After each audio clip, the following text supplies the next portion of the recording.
ଏ ଶୁଣୁଛ, ଘରେ କିଛି ସଉଦା ନାହିଁ। ତମେ ଆସିଲା ବେଳେ ଟିକେ ନେଇ ଆସିବ।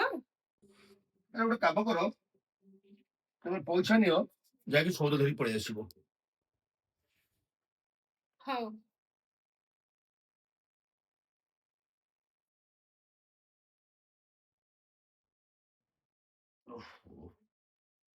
ଆରେ ଗୀତା,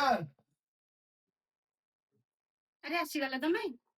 ଆରେ ଘରର ସଉଦା ଆଇଲ ଟି? ଆରେ କେତେ ଟଙ୍କାର ସଉଦା ଆସିଲା?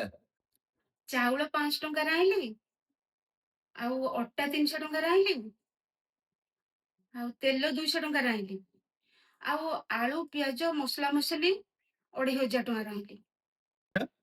ମୁଁ ତମକୁ 4000 ଟଙ୍କା ଦେଇଥିଲି ନା? ତାହେଲେ ଆଉ 5 ଟଙ୍କା ଗଲା କୁଆଡେ? ଆଉ 5 ଟଙ୍କା? ହଁ ହଁ, ମୁଁ ଏଇଠି ଗୋଟେ ଫ୍ରିଜ ଉପରେ ଥୋଇଛି, ନିଅ।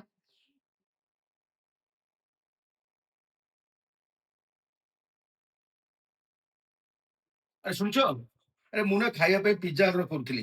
ଆଚ୍ଛା, ତମର କିଛି ଖାଇବାର ଅଛି କୁହ, ତମ ପାଇଁ ଅର୍ଡର କରିବି? ଆରେ ମୋ ପାଇଁ କିଛି ମଗେଇବା ଦରକାର ନାହିଁ, ମୁଁ ଘରେ ରୋଷେଇ କରିଛି, ମୁଁ ଖାଇଦେବି। ଆରେ ତମ ଘରେ ତ କହୁଥିଲେ ତମେ ବହୁତ ଖର୍ଚ୍ଚି, ଆଉ ଖାଇବାରେ ନା ତମେ ବହୁତ ନଖରା ବାହାର କର। ଏବେ ନା ତମେ ମତେ କେବେ ପଇସା ମାଗୁଛ, ନା ଖାଇବାରେ କେବେ ନଖରା ଦେଖଉଛ? କାହିଁକି ନା ବାପାଙ୍କ ପଇସା ଆଉ ସ୍ୱାମୀଙ୍କ ପଇସା ଭିତରେ ବହୁତ ଫରକ ଥାଏ। ମାନେ? ବାପା ଯେତେବେଳେ ମତେ ପଇସା ଦିଅନ୍ତି ନା, ସେ ପଇସାର ହିସାବ କାହାକୁ ଦବାକୁ ପଡେ ନାହିଁ। କିନ୍ତୁ ସ୍ୱାମୀ ଯେତେବେଳେ ମତେ ପଇସା ଦିଅନ୍ତି, ସେ ପଇସାର ହିସାବ ମତେ ସମସ୍ତଙ୍କୁ ଦବାକୁ ପଡେ।